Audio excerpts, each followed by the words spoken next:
Presiden Joko Widodo meminta jajaran untuk mencegah dan memberantas TPPO.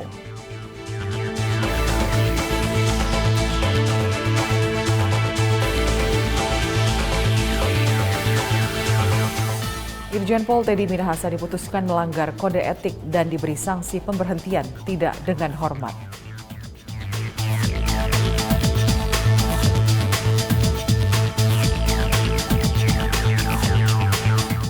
Operasi Ketupat 2023 berjalan dengan lebih baik. Kakor Lantas Polri meminta untuk menjadikan motivasi pelayanan menjadi lebih baik lagi.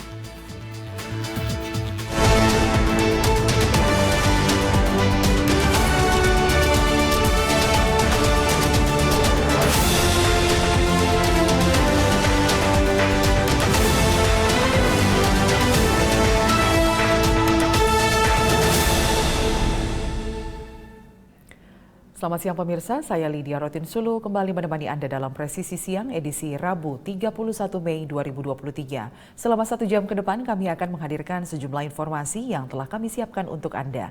Inilah Presisi Siang selengkapnya.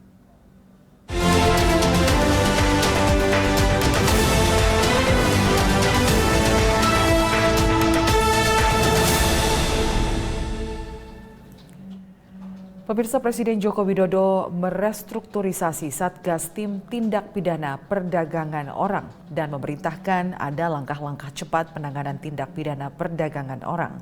Presiden meminta TNI Polri dan pihak terkait untuk bertindak cepat dan hadir dalam persoalan ini.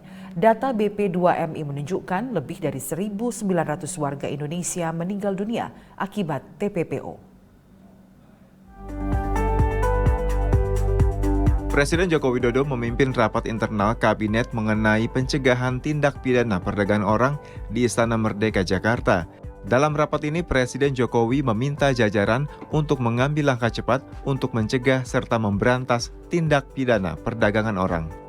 Instruksi ini didasari keprihatinan Presiden terhadap jumlah warga negara Indonesia yang meninggal dunia akibat tindak pidana perdagangan orang.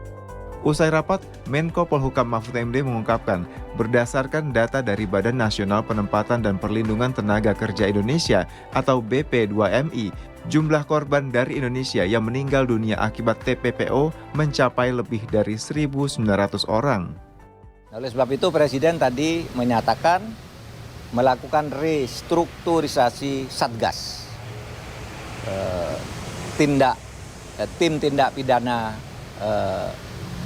perdagangan orang, kemudian memerintahkan ada langkah-langkah cepat di dalam sebulan ini untuk menunjukkan kepada publik bahwa negara, kepolisian, negara, TNI, dan aparat-aparat pemerintah yang lain itu bertindak cepat dan hadir. Di kesempatan yang sama, Kepala BP2MI Beni Ramdhani mengungkapkan bahwa dalam 3 tahun terakhir, BP2MI telah menangani sekitar 94.000 orang pekerja migran Indonesia yang dideportasi dari negara-negara Timur Tengah maupun Asia.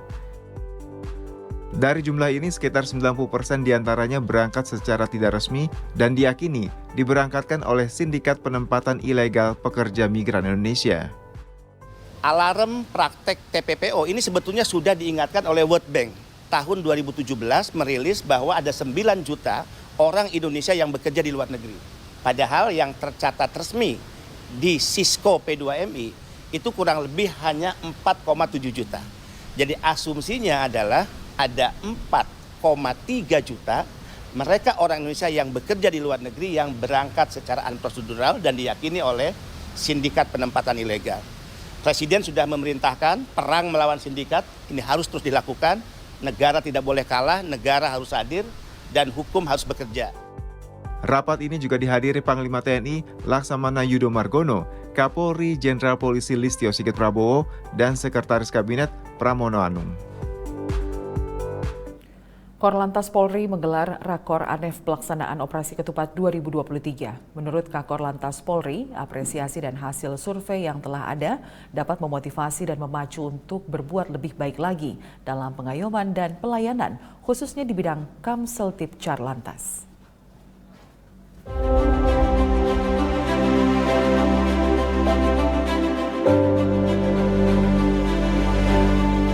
Dalam sambutannya, Kakor Lantas Polri Irjen Pol Firman Santiabudi mengatakan, usaha yang telah dilakukan bersama pihak terkait pada Operasi Ketupat 2023 mendapatkan apresiasi antara lain dari masyarakat, Presiden Joko Widodo, Ketua DPR RI, Menko PMK, Menteri Perhubungan, Kapolri, Ketua Komisi 3 dan 5 DPR RI, Ketua PP PBNU dan Muhammadiyah, pakar pengamat transportasi dan lembaga survei indikator. Kakor Lantas menambahkan apresiasi dan hasil survei yang telah diperoleh ini dapat memotivasi dan memacu untuk berbuat lebih baik lagi dalam pengayoman dan pelayanan khususnya di bidang Kamseltipcar Lantas.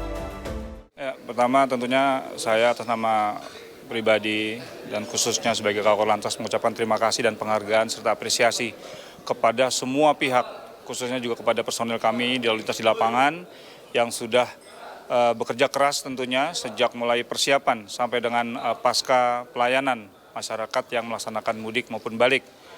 Ini tidak terlalu berlebihan kami menyampaikan ini karena juga ini sekaligus penghargaan yang sudah diberikan baik anggota masyarakat yang kita himpun dari pimpinan-pimpinan lembaga, bahkan pimpinan tertinggi negara maupun kepolisian kepada seluruh anggota yang sudah melaksanakan kegiatan pengamanan ini dengan baik.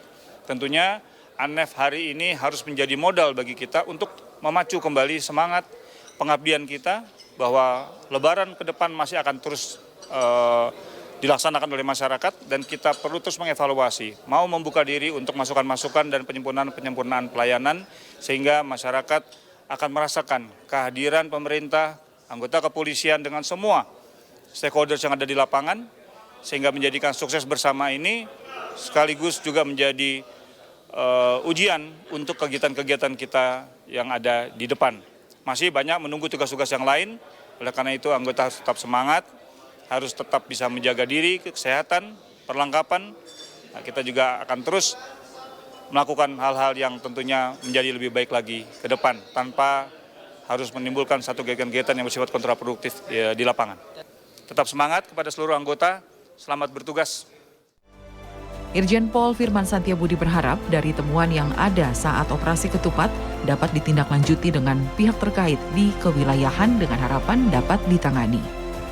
Sebelum menggelar acara utama, kegiatan yang digelar di Hotel Grand Rocky Bukit Tinggi, Sumatera Barat, rakor ini diawali dengan mengheningkan cipta sebagai penghormatan atas wafatnya Dirlantas Polda Sumatera Utara, Kombes Pol Indra Darmawan. Tim Humas Korlantas Polri melaporkan untuk Polri TV.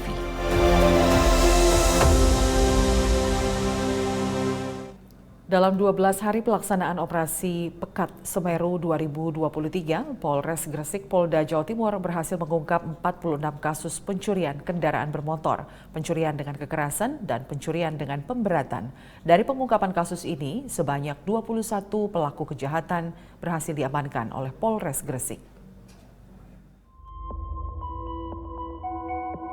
Kapolres Gresik AKBP Aditya Panjiano memimpin konferensi pers pengungkapan kasus dalam operasi penyakit masyarakat atau Pekat Semeru 2023. Tercatat 46 kasus berhasil diungkap Polres Gresik dan Polsek Jajaran dalam 12 hari operasi, dengan total 21 pelaku kejahatan diamankan. Polres Gresik dan Polsek Jajaran berhasil mengungkap 46 kasus dengan rincian 18 kasus curat, 18 kasus curanmor, dan 8 kasus penyalahgunaan senjata tajam. Dengan total seluruh tersangka adalah 21 orang. Rincian kasus ungkap curanmor ada 1 TKP di Desa Kedayang, Kecamatan Kebomas. Di sini kami berhasil menangkap tersangka dengan inisial ZA. Dan 1 TKP di Bedilan, Kecamatan Gresik, itu inisialnya J. Dan TKP di Desa Mentaras, Kecamatan Dukun, ada 1 TKP dengan nama tersangka inisial AZ.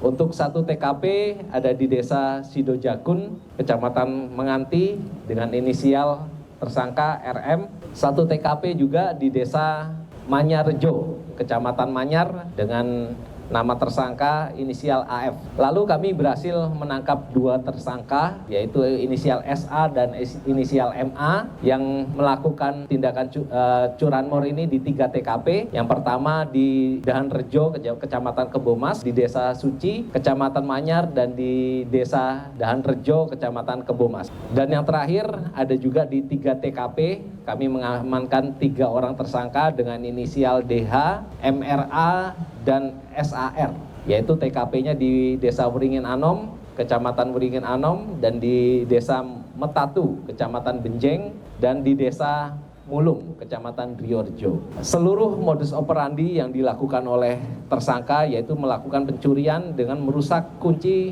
menggunakan kunci T. Kami akan menerapkan pasal 363 KUHP dengan ancaman maksimal 7 tahun penjara. Dalam kesempatan ini, Kapolres Gresik mengingatkan masyarakat untuk waspada dan selalu menggunakan kunci ganda setiap memarkir kendaraan. Tim Humas Polres Gresik Polda Jawa Timur melaporkan untuk Polri TV.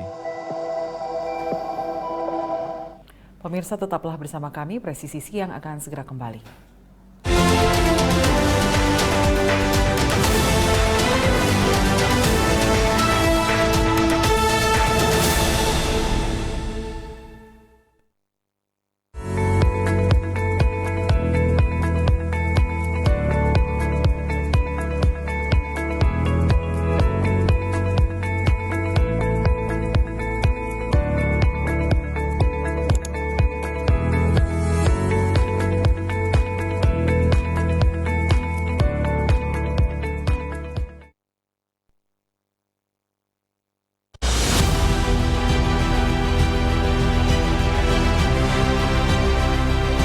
Tugas utama Korps Bayangkara adalah melindungi,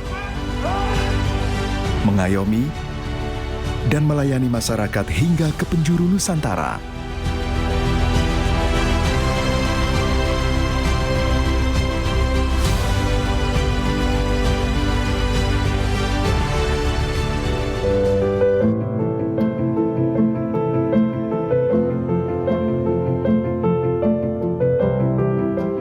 Kami adalah sahabat seluruh masyarakat Indonesia, tanpa membeda-bedakan.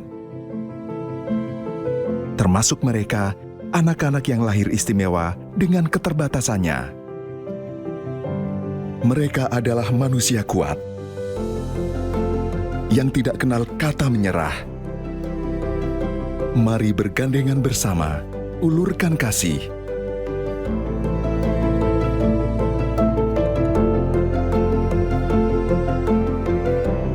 Mereka adalah kita, generasi bangsa.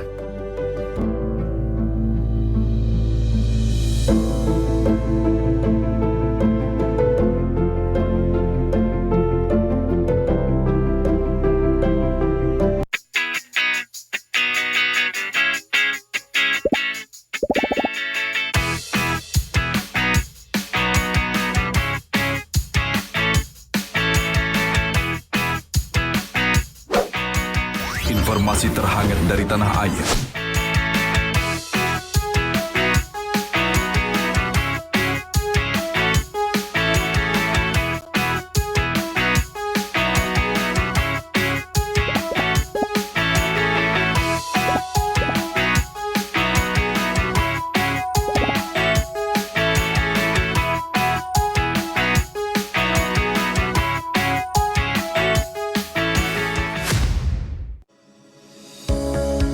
Tilang elektronik atau Electronic Traffic Law Enforcement atau ETLE telah resmi diluncurkan secara nasional 23 Maret 2021. Perangkat ETLE secara otomatis menangkap pelanggar lalu lintas yang dimonitor dan kemudian diidentifikasi data kendaraan menggunakan ERI. Surat konfirmasi dikirim ke alamat publik kendaraan bermotor atau via SMS untuk permohonan konfirmasi atas pelanggaran yang terjadi. Penerima surat memiliki batas waktu sampai dengan 5 hari untuk melakukan konfirmasi melalui website atau datang ke kantor Subdirektorat Penegakan Hukum. Setelah pelanggaran terkonfirmasi, diterbitkan tilang dengan kode BRI Virtual Account yang bisa dibayarkan menggunakan SMS Banking, M-Banking, ATM, atau ke bank langsung. Batas pembayaran tilang 7 hari semenjak proses konfirmasi. Mari kita wujudkan lalu lintas yang aman, selamat, tertib, dan lancar demi kebaikan kita semua.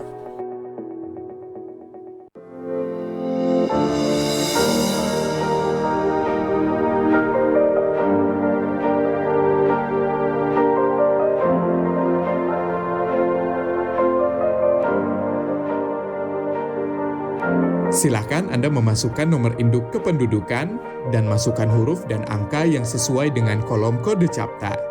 Kemudian tekan tombol pengaduan.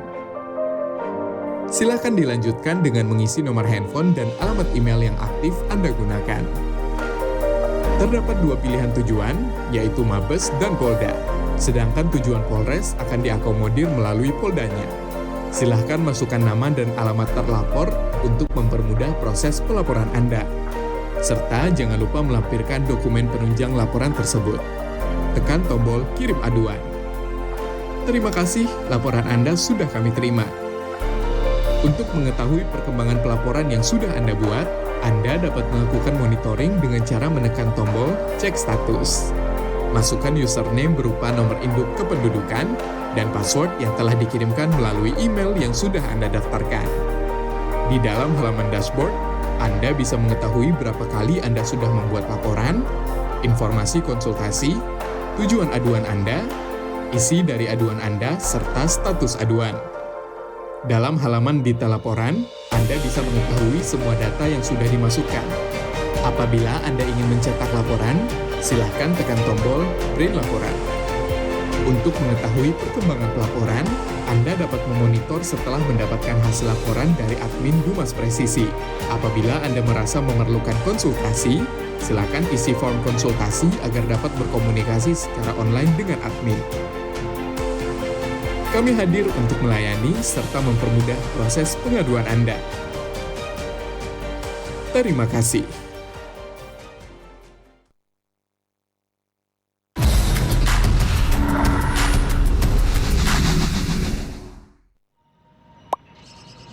Sebenarnya, boleh nggak sih kita mengkritik di sosial media? Jadi takut mau komen apa-apa di sosial media? Pastinya boleh aja sih. Mungkin kitanya aja yang nggak tahu aturan mengkritiknya. Halo Sobat Polri, mau tahu tips cara mengkritik di sosial media? Simak penjelasan berikut. Pertama, dilarang secara sengaja menyebarkan komentar berita bohong dan menyesatkan yang merugikan konsumen. Kedua, dilarang secara sengaja menyebarkan informasi yang ditujukan untuk menimbulkan rasa kebencian atau permusuhan individu. Ketiga, dilarang mengancam kekerasan dan menakut-nakuti yang ditujukan secara pribadi. Jadi, mengkritik itu boleh. Sampaikan kritik yang bukan mengandung hinaan, hasutan, pencemaran nama baik, atau tindakan-tindakan tercela lainnya.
Divisi Humas Polri Building Jakarta. Anda bersama Polri Radio. Download aplikasi Polri TV Radio di Google Play dan App Store atau follow sosial media @Polri TV Radio.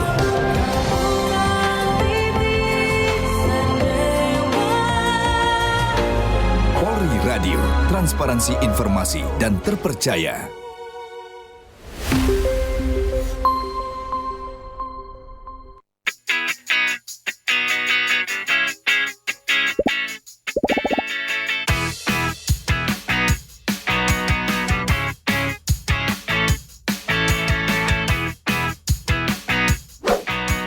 Informasi terhangat dari tanah air.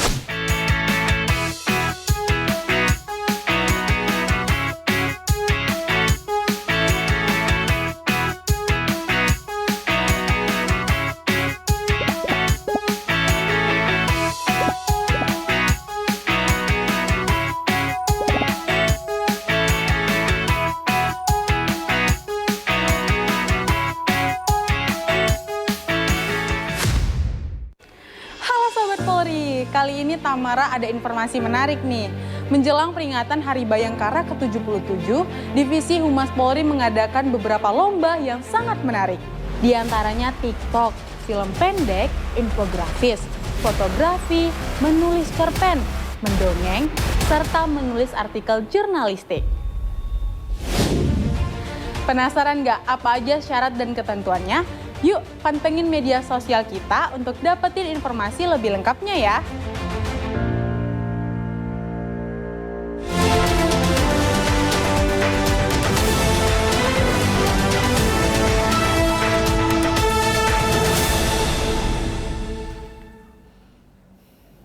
Sidang Komisi Kode Etik Profesi dengan terduga pelanggar Irjen Pol Teddy Minahasa memutuskan pemberhentian tidak dengan hormat untuk mantan Kapolda Sumatera Barat. Sidang yang berlangsung Selasa 30 Mei 2023 berlangsung selama lebih dari 13 jam dengan menghadirkan 10 saksi dari 14 saksi yang dijadwalkan. Sidang Komisi Kode Etik Profesi Polri terhadap terduga pelanggar Irjen Pol Teddy Minahasa yang berlangsung Selasa 30 Mei 2023 sejak pukul 9 pagi hingga pukul 9 malam menghasilkan 3 putusan akhir, yakni sanksi etika, sanksi administratif, dan permohonan banding. Sidang menyatakan Irjen Pol Teddy Minahasa bersalah dalam kasus peredaran narkoba dengan menukar barang bukti sabu dengan tawas. Hasil sidang ini disampaikan Karopenmas Divisi Humas Polri, Brigjen Pol Ahmad Ramadan, usai sidang kode etik yang diadakan di Gedung Transnational Crime Center Polri.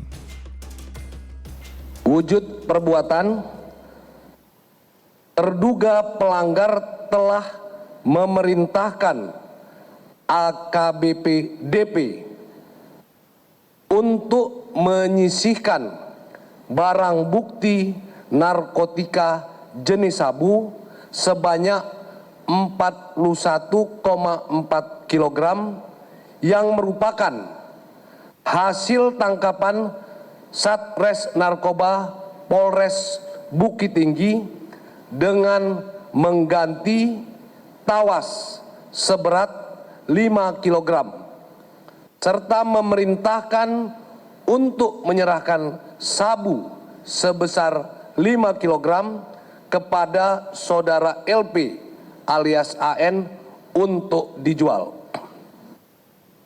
Pasal yang dilanggar, pasal 13 ayat 1 PP nomor 1 tahun 2003 tentang pemberhentian anggota Polri junto pasal 5 ayat 1 huruf B, pasal 5 ayat 1 huruf C, pasal 8 huruf C angka 1, pasal 10 ayat 1 huruf D, pasal 10 ayat 1 huruf F, pasal 10 ayat 2 huruf H, pasal 11 ayat 1 huruf A, dan pasal 13 huruf E Peraturan Kepolisian nomor 7 tahun 2022 tentang Kode Etik Profesi dan Komisi Kode Etik Polri. Putusan Sidang Komisi Kode Etik Polri. 1. Sanksi etika, yaitu perilaku pelanggar dinyatakan sebagai perbuatan tercela. 2. Sanksi administratif berupa pemberhentian tidak dengan hormat atau PTDH sebagai anggota Polri. Pelanggar menyatakan banding. Sidang kode etik terhadap Irjen Pol Teddy Minahasa ini menghadirkan 10 saksi dari 14 saksi yang dijadwalkan. Atianuma Fajar Mardiansyah melaporkan untuk Polri TV. Saat ini saya sudah terhubung dengan anggota Komisi Kepolisian Nasional, Pak Yusuf Warshim. Selamat siang, Pak Yusuf. Selamat siang, Mbak Lydia. Salam sehat semuanya. Salam sehat. Ya, Pak Yusuf kemarin mengikuti sidang kode etik terhadap Irjen Pol Teddy Minahasa. Bagaimana Pak Yusuf melihat proses jalannya persidangan kode etik tersebut? Pertama, kami Kompolnas mengucapkan terima kasih kepada Pak Kapolri, kepada Ketua Komisi Kode Etik Profesi Polri terduga pelanggar Teddy Minahasa Irjen Pol yang telah memberikan kesempatan komisioner Kompolnas hadir dalam rangka melakukan pemantauan langsung perjalanan sidang.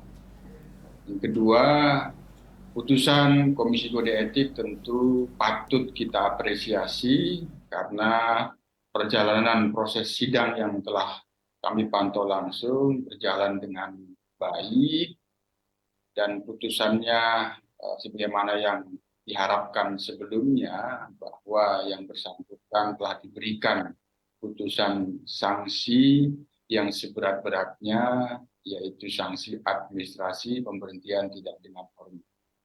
Dalam pantauan Kompolnas, proses sidang Komisi Kode Etik terhadap terduga pelanggar Irjen Pol Teddy Minahasa berjalan sesuai dengan SOP, walaupun ada sedikit sempat mengalami ketegangan, ya, persis seperti di sidang peradilan umum dari terduga pelanggar menimbulkan sesuatu yang itu tidak bisa mau menerimanya, sehingga sempat ada ketegangan. Namun kami apresiasi Ketua Komisi Kode Etik Profesi yang kali ini Pak Komjen Pol Wahyu Widada dengan tanggap dan piawai dapat mengendalikan proses berjalan sidang dengan baik.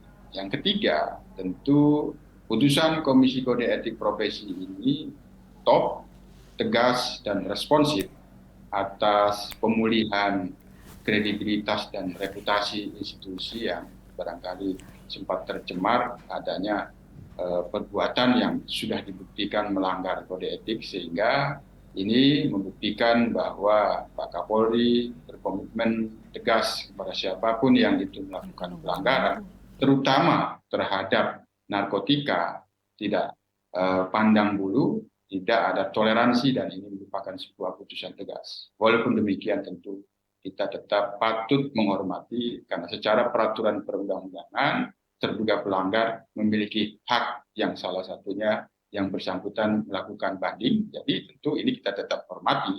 Tapi kami berkeyakinan dari proses jalannya sidang kami sudah bisa menilai bahwa perbuatan terduga pelanggar itu memang patut dan terbukti. Ya, kita berharap putusan banding nanti tetap memperkuat putusan Komisi Kode Etik Profesi. Itu Mbak Lydia. Ya, seorang Jenderal Bintang 2 diputuskan PTDH untuk kasus terkait narkoba. Menurut Anda, apakah ini bisa dijadikan pelajaran bagi anggota Polri lainnya untuk tidak main-main terkait kasus narkoba?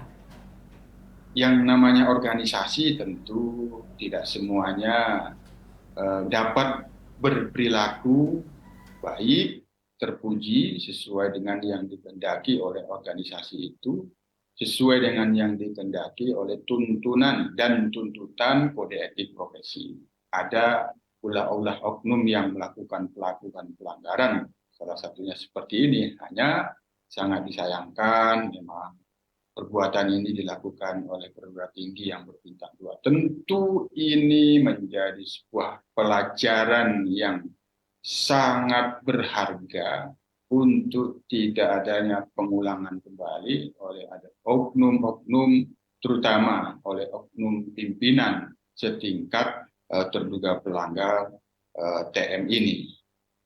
Apapun persoalan-persoalan yang dihadapi Polri dalam pantauan Kompolnas, Polri terus menjadi learning organization. Organisasi yang terus belajar, mampu merespon berbagai macam masukan, kritikan, yang itu semuanya direspon secara baik. Salah satunya adalah respon tegas. Dan ini sekali lagi ketegasan dari Pak Kapolri, dari Komisi Kode Etik Profesi harus menjadi pelajaran yang sangat baik dan berharga di masa-masa mendatang. Tidak ada lagi oknum, anggota, bahkan oknum pimpinan Polri yang seperti ini lagi. Tapi ini sekali lagi adalah perbuatan oknum, bukan perbuatan institusi atau organisasi. Ya, baik Pak Yusuf, agar kasus ataupun perbuatan tercela seperti ini tidak terjadi lagi, bagaimana Anda juga dari pihak Kompolnas melihat bentuk pengawasan secara institusi kepada semua anggota Polri agar kejadian ini tidak terulang lagi? Optimalisasi pengawasan terus-menerus ditingkatkan karena pengawasan sendiri yang terutama transformasi pengawasan presisi itu sendiri merupakan komitmen daripada Pak Kapolri, sehingga seluruh jajaran internal, pengawasan internal, baik inspektorat maupun pengawasan profesi yang dilakukan Propam, ini terus ditingkatkan. Yang kedua, ada pengawasan melekat, ada pengawasan pimpinan. Ini terus dioptimalisasikan. Setiap ada peristiwa yang itu mencemarkan reputasi dan kredibilitas, maka jadikan pelajaran, karena situasi pada saat ini menuntut organisasi itu terus belajar, bangkit, percaya diri bahwa di masa-masa yang akan datang itu tidak ada lagi, namun sekali lagi optimalisasi. Peningkatan pengawasan, baik inspektorat, baik pengawasan profesi, maupun pengawasan pimpinan terus ditingkatkan. Kami sendiri Kompolnas akan terus melakukan pengawasan secara profesional, kami akan terus melakukan koordinasi, komunikasi pada pimpinan agar pengawasan yang dilakukan di internal Polri semakin terus-menerus meningkat dan efektif sehingga dapat mencegah adanya oknum-oknum yang melakukan pelanggaran. Itu harapan besar kita, Mbak Lydia. Baik. Terima kasih anggota Kompolnas Pak Yusuf Warshim sudah bergabung bersama kami di Presisi Siang. Selamat siang, terima kasih. Selamat siang, salam sehat semuanya. Baiklah pemirsa, tetaplah bersama kami. Presisi Siang akan segera kembali.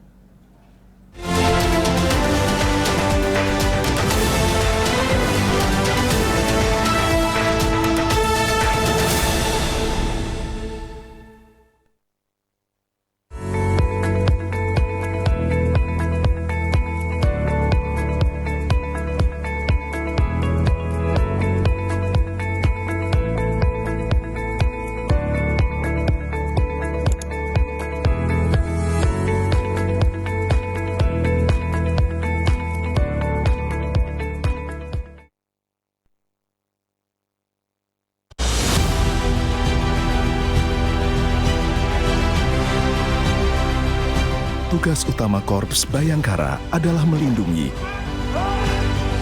mengayomi, dan melayani masyarakat hingga ke penjuru Nusantara.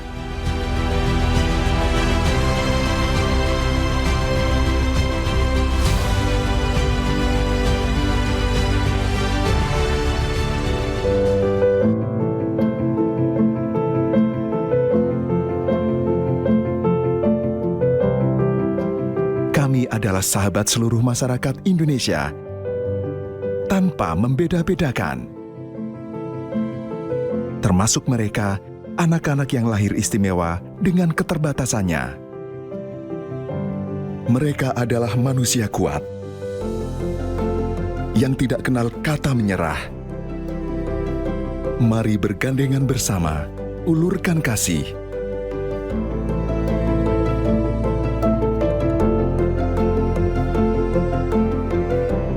Mereka adalah kita,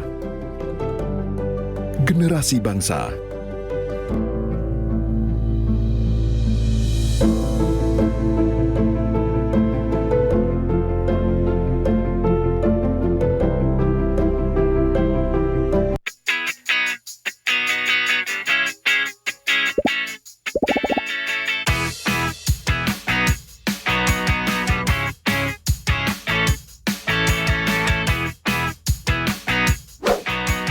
Informasi terhangat dari tanah air.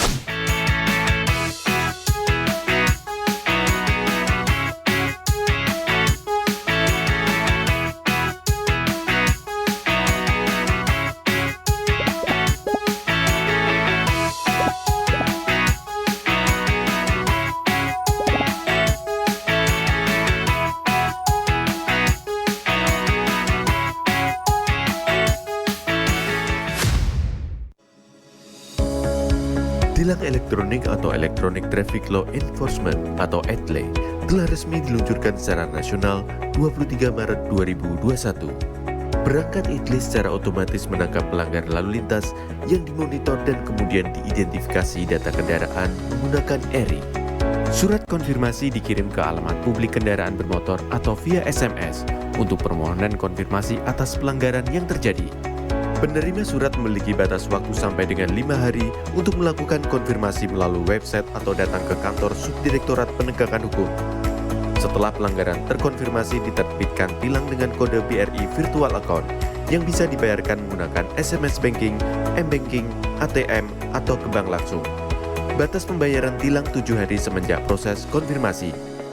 Mari kita wujudkan lalu lintas yang aman, selamat, tertib, dan lancar demi kebaikan kita semua.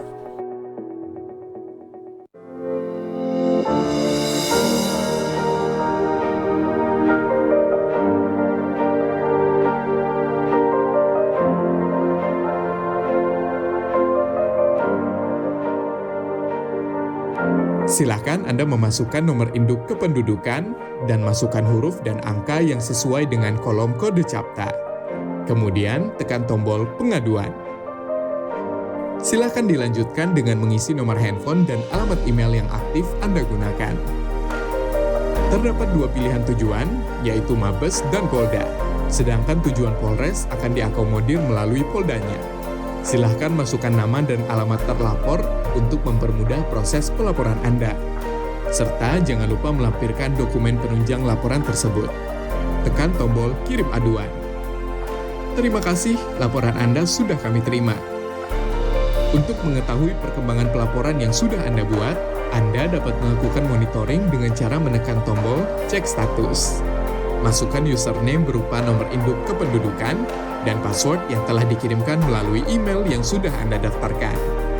Di dalam halaman dashboard, Anda bisa mengetahui berapa kali Anda sudah membuat laporan, informasi konsultasi, tujuan aduan Anda, isi dari aduan Anda, serta status aduan. Dalam halaman detail laporan, Anda bisa mengetahui semua data yang sudah dimasukkan. Apabila Anda ingin mencetak laporan, silahkan tekan tombol print laporan. Untuk mengetahui perkembangan pelaporan, Anda dapat memonitor setelah mendapatkan hasil laporan dari admin Humas Presisi. Apabila Anda merasa memerlukan konsultasi, silakan isi form konsultasi agar dapat berkomunikasi secara online dengan admin. Kami hadir untuk melayani serta mempermudah proses pengaduan Anda. Terima kasih.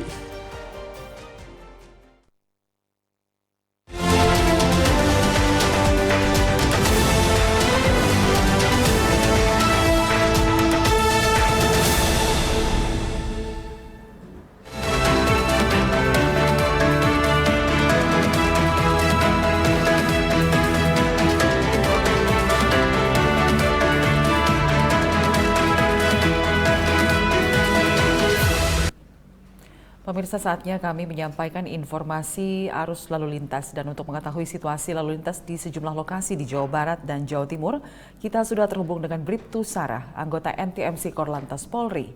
Ya, Bribtu Sarah, silakan dengan laporan Anda.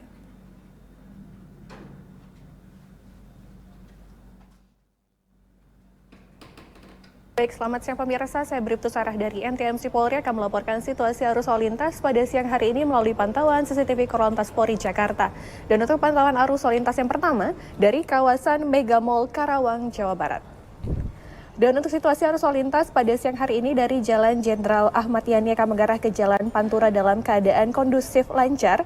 Begitupun dari Jalan Tuparef yang akan mengarah ke Jalan Jenderal Ahmad Yani pun masih dalam keadaan kondusif ramai lancar pada siang hari ini. Kami menghimbau bagi Anda para pengendara untuk melintas sesuai dengan jalur dan tidak menerobos jalur Transjakarta.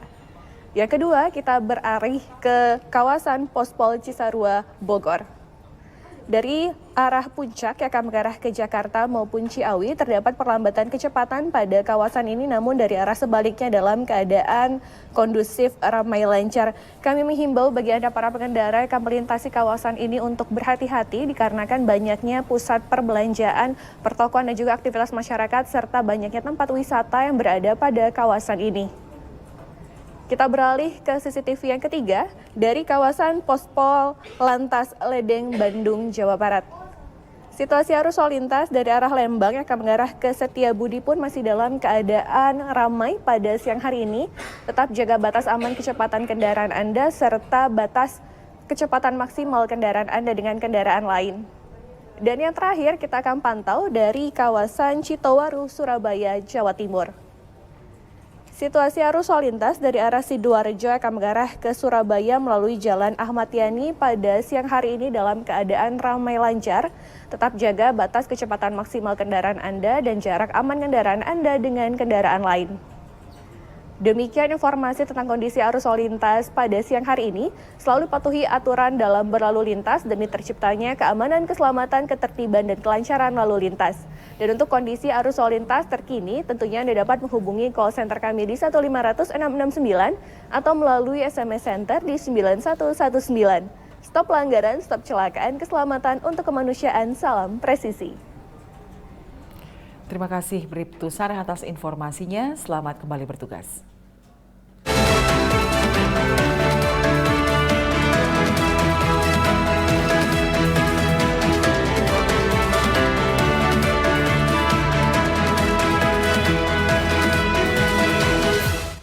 Presiden Joko Widodo akhirnya mengumumkan logo Ibu Kota Nusantara. Logo ini dipilih dari 5 desain yang sebelumnya masuk nominasi. Logo yang terpilih bernama Pohon Hayat atau Pohon Kehidupan, yang menurut Presiden Jokowi, logo ini merupakan yang paling sesuai dengan semangat Ibu Kota Nusantara.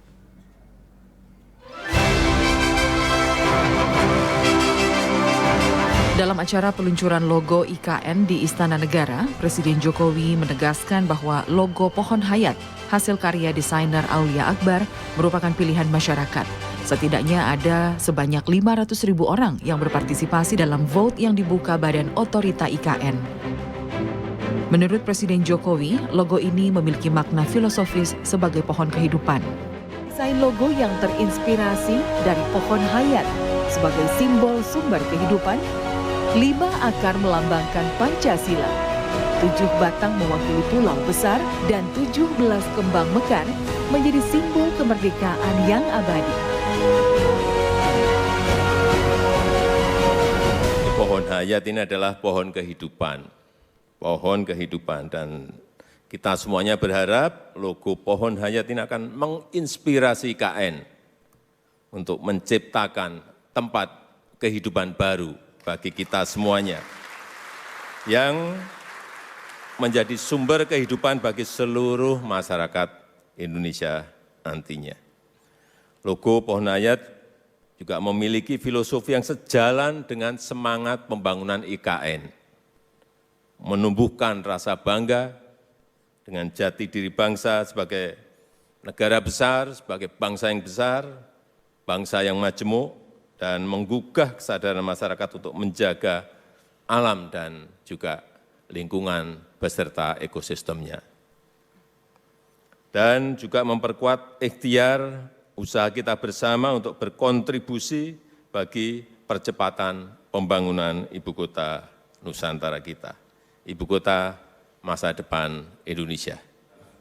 Bismillahirrahmanirrahim, pada sore hari ini saya luncurkan logo Ibu Kota Negara Nusantara. Desainer pemenang logo IKN Nusantara dengan tema Pohon Hayat atau Pohon Kehidupan ini, yaitu Aulia Akbar, berhasil mendapatkan hadiah Rp185 juta. Sebelumnya, pemerintah mengajak masyarakat untuk turut berpartisipasi dalam pemilihan logo baru Ibu Kota Nusantara.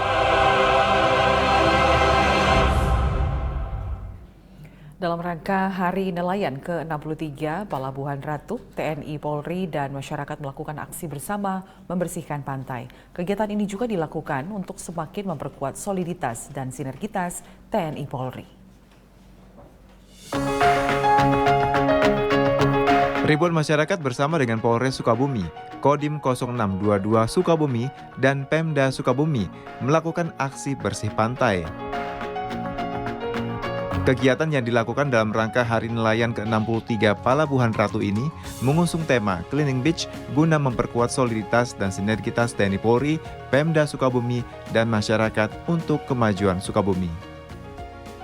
Bagian dari kegiatan ini sangat bagus ya, karena temanya adalah soliditas TNI Polri, pemerintah daerah dan masyarakat Pelabuhan Ratu dalam rangka mewujudkan Pelabuhan Ratu yang bersih dan nyaman bagi wisatawan. Kami bersama Kodim 0622 dan juga pemerintah daerah dan seluruh stakeholder terkait bersama para relawan dan masyarakat melaksanakan jalan sehat di sepanjang pantai Pelabuhan Ratu, Pantai Citepus khususnya.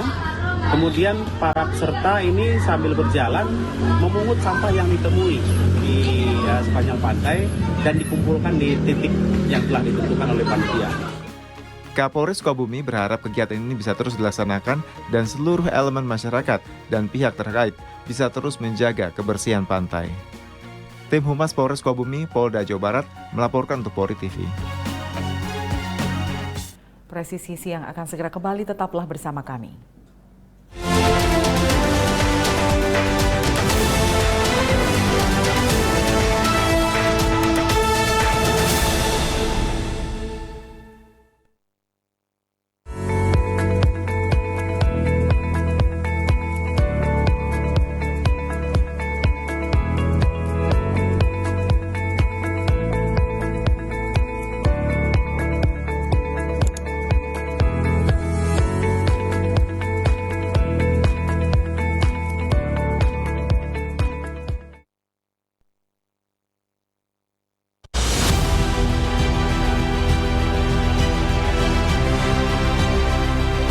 Tugas utama Korps Bayangkara adalah melindungi,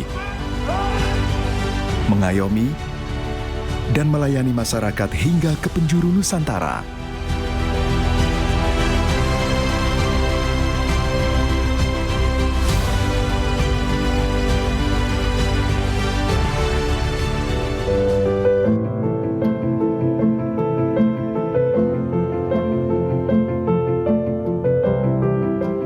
Kami adalah sahabat seluruh masyarakat Indonesia, tanpa membeda-bedakan.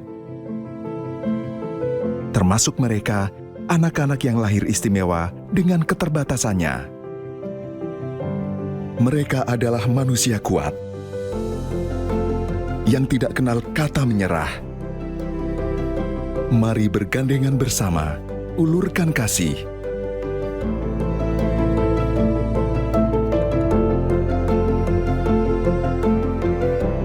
Mereka adalah kita, generasi bangsa.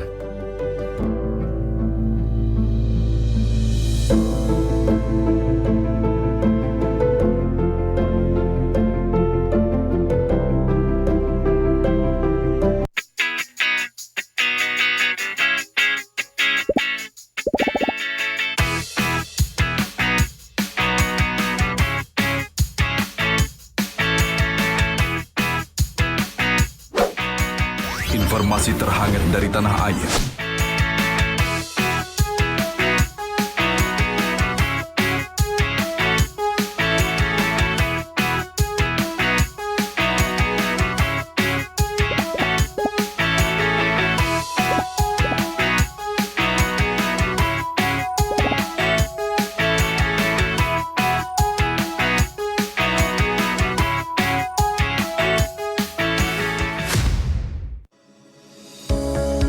Tilang elektronik atau Electronic Traffic Law Enforcement atau ETLE telah resmi diluncurkan secara nasional 23 Maret 2021.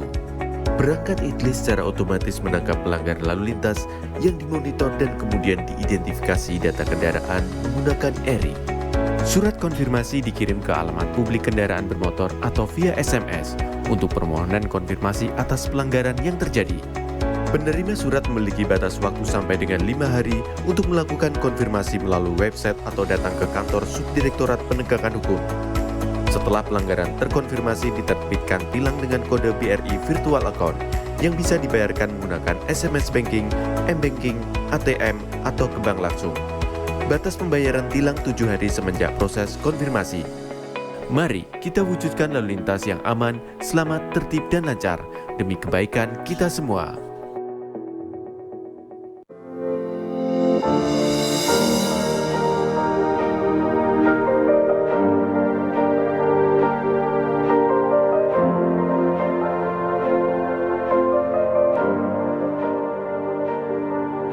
Silakan Anda memasukkan nomor induk kependudukan dan masukkan huruf dan angka yang sesuai dengan kolom kode CAPTA.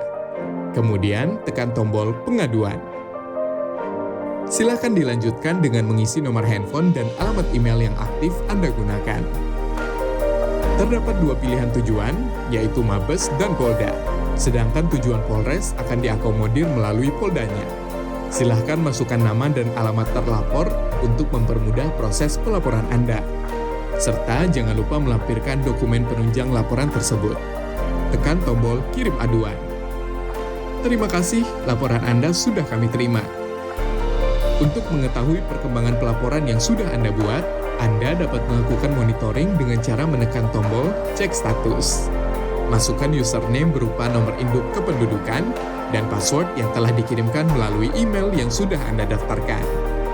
Di dalam halaman dashboard, Anda bisa mengetahui berapa kali Anda sudah membuat laporan, informasi konsultasi, tujuan aduan Anda, isi dari aduan Anda, serta status aduan. Dalam halaman detail laporan, Anda bisa mengetahui semua data yang sudah dimasukkan. Apabila Anda ingin mencetak laporan, silahkan tekan tombol print laporan. Untuk mengetahui perkembangan pelaporan, Anda dapat memonitor setelah mendapatkan hasil laporan dari admin Humas Presisi. Apabila Anda merasa memerlukan konsultasi, silakan isi form konsultasi agar dapat berkomunikasi secara online dengan admin. Kami hadir untuk melayani serta mempermudah proses pengaduan Anda. Terima kasih.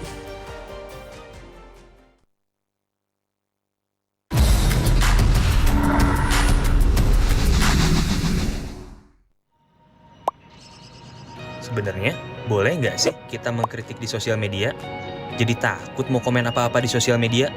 Pastinya boleh aja sih. Mungkin kitanya aja yang nggak tahu aturan mengkritiknya. Halo Sobat Polri, mau tahu tips cara mengkritik di sosial media? Simak penjelasan berikut. Pertama, dilarang secara sengaja menyebarkan komentar berita bohong dan menyesatkan yang merugikan konsumen. Kedua, dilarang secara sengaja menyebarkan informasi yang ditujukan untuk menimbulkan rasa kebencian atau permusuhan individu. Ketiga, dilarang mengancam kekerasan dan menakut-nakuti yang ditujukan secara pribadi. Jadi, mengkritik itu boleh. Sampaikan kritik yang bukan mengandung hinaan, hasutan, pencemaran nama baik, atau tindakan-tindakan tercela lainnya.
Divisi Humas Polri Building Jakarta. Anda bersama Polri Radio. Download aplikasi Polri TV Radio di Google Play dan App Store atau follow sosial media @PolriTVRadio.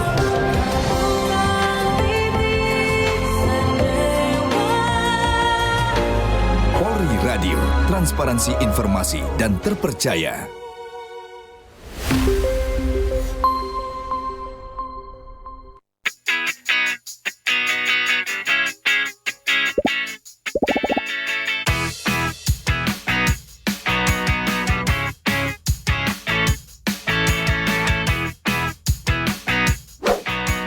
Informasi terhangat dari tanah air.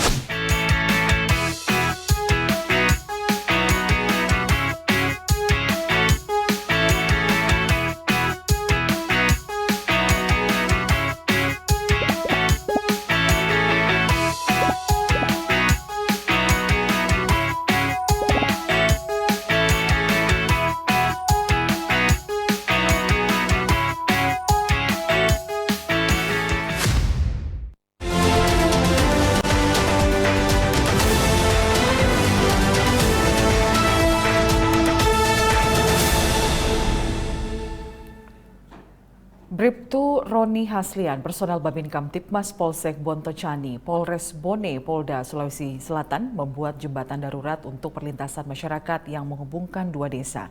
Langkah cepat ini dilakukan karena jembatan lama rusak setelah diterjang banjir.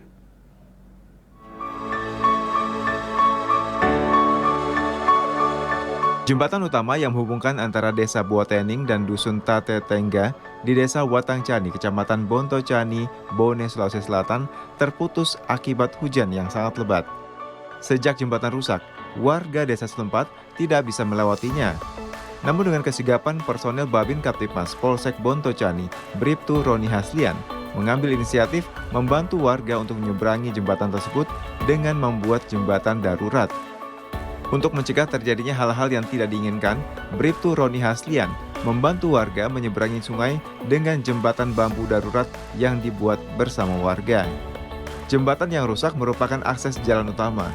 Jembatan lama sebenarnya dalam proses pembangunan, namun rusak digerus air hujan yang sangat lebat. Dengan adanya jembatan darurat ini, masyarakat diimbau agar berhati-hati pada saat menyeberangi jembatan darurat untuk mencegah terjadinya kecelakaan pada saat melintas. Tim Humas Polres Bone, Polda Sulawesi Selatan melaporkan untuk Polri TV. Sebagai upaya untuk melengkapi tenaga guru di wilayah binaannya, Bribka Martono Babin Kamtipmas Polsek Anggata Polres Konawe Selatan Polda Sulawesi Tenggara mengajarkan komputer untuk para siswa di SMP Negeri 7 Konawe Selatan. Proses pengajaran ini dilakukan karena penguasaan teknologi komputer menjadi dasar pengembangan ilmu pengetahuan lainnya. Bribka Martono Babin Kamtipmas Polsek Anggata Polres Konawe Selatan Polda Sulawesi Tenggara mengajarkan komputer di wilayah binaannya. Proses pembelajaran tersebut dilakukan kepada siswa dan siswi SMP Negeri 7 Konawe Selatan dengan memanfaatkan lab komputer milik SMP Negeri 7 Konawe Selatan. Bribka Martono mengajarkan komputer untuk melengkapi tenaga guru yang masih kurang di wilayah binaannya. Pertemuan proses belajar mengajar komputer dilaksanakan 3 kali dalam seminggu, mulai pukul 15 waktu Indonesia Tengah sampai dengan pukul 17 waktu Indonesia Tengah. Tidak hanya mengajarkan siswa sekolah menengah pertama, tetapi Bribka Martono juga mengajarkan kepada guru SD Negeri 12 Anggata untuk mengembangkan keahliannya dalam mengoperasikan komputer. Dalam Kamtipmas, Bribka Martono juga mengimbau kepada guru maupun siswa agar menjaga situasi Kamtipmas di lingkungan sekitar. Tim Humas Polres Konawe Selatan Polda Sulawesi Tenggara melaporkan untuk Polri TV. Pemirsa, Presisi Siang masih akan kembali sesaat lagi.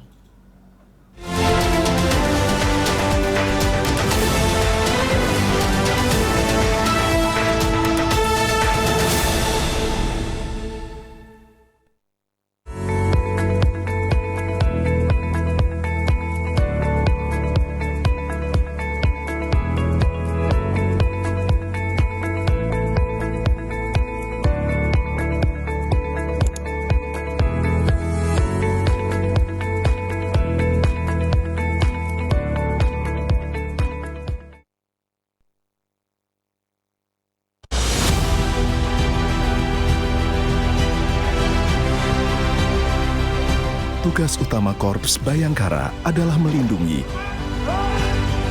mengayomi, dan melayani masyarakat hingga ke penjuru Nusantara.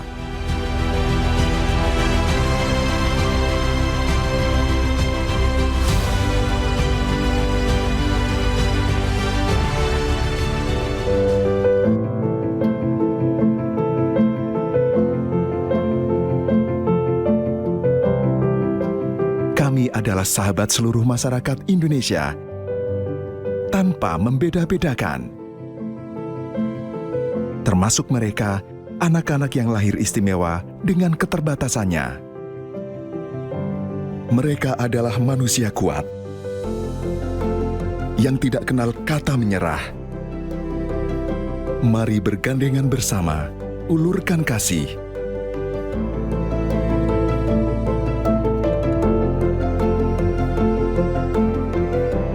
Mereka adalah kita, generasi bangsa.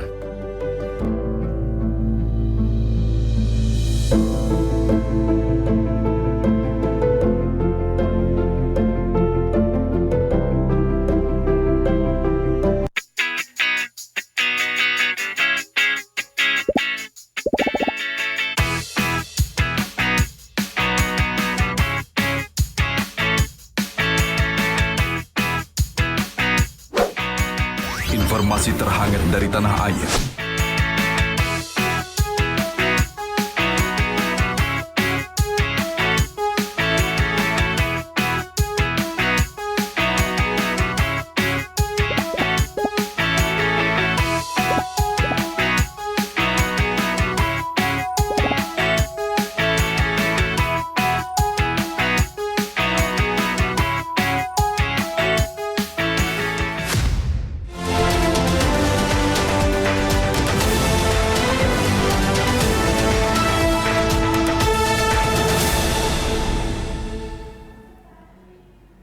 Pemerintah dan Kongres Amerika Serikat telah mencapai kesepakatan sementara untuk meningkatkan batas utang pemerintah federal, mengakhiri kebuntuan negosiasi yang mengguncang kekhawatiran banyak negara, termasuk Indonesia.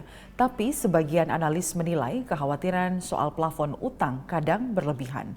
Selengkapnya dalam liputan tim VOA berikut ini. Selama sekitar sebulan, warga Amerika Serikat dan negara-negara lain mendengar berbagai skenario terburuk bagi perekonomian Amerika Serikat maupun ekonomi global bila kesepakatan plafon hutang tak tercapai di Amerika Serikat. A default on U.S. obligations would produce an economic and financial catastrophe. Millions of Americans could lose their jobs. Household incomes would be reduced. American businesses would see credit markets deteriorate. Tapi dalam kenyataannya menurut sebagian ekonom yang terjadi adalah saling tekan antara pemerintahan Joe Biden dengan DPR di bawah partai oposisi Republik dan Ketua DPR Kevin McCarthy. So Biden and McCarthy have had all these meetings and they've come to an agreement on what I would call very modest cuts in discretionary spending and no reduction in military spending. In fact, a little bit of an increase as planned by President Biden in military spending. And that's basically the agreement. And if that's approved by the Congress, it's just a little blip in the economy. It won't be noticeable at all in the global economy. Departemen Keuangan di bawah Janet Yellen pun memiliki kewenangan luas bila pun Kongres tak bertindak sebelum tenggat Juni. In 2014, a few years after, I think, one of the debt ceiling debates previously, the Senate Finance Committee got documents from the Treasury Department, what Treasury had done to prepare for the possibility of a debt default, a scenario in which sort of financial doomsday happens and you get the kinds of real economy effects that people are talking about. Kedua analis yakin cadangan dana Amerika Serikat cukup besar untuk menutup kebutuhan hingga terjadi kesepakatan. Perdebatan soal plafon utang federal bukan isu baru. Sebelum perdebatan tahun ini, plafon utang telah dinaikkan 78 kali sejak tahun 1960. Semua diselesaikan lewat negosiasi, kadang bahkan hanya beberapa hari sebelum batas waktu. Pada 2011 misalnya, saat pemerintahan Barack Obama kesepakatan tercapai hanya 2 hari sebelum tenggat. I have a lot of faith personally in the civil servants at the Treasury Department and the Federal Reserve who gamed out this scenario for over a decade. So the Treasury Department has been getting ready for this for at least 10 years. Kali ini kesepakatan berlaku hingga 2025. So then everybody can relax, at least for the next 2 years. It's a 2-year deal. Can relax for the next 2 years and before we get to this drama again. Seperti kesepakatan sebelumnya, kesepakatan kali ini tak memuaskan semua pihak karena merupakan hasil kompromi antara Partai Republik dan Partai Demokrat. Dari Washington DC, Yuni Salim dan tim VOA. Pemirsa, sekian Presisi Siang hari ini. Saya Lydia Rotinsulu. Terima kasih atas perhatian Anda. Selamat siang. Salam presisi.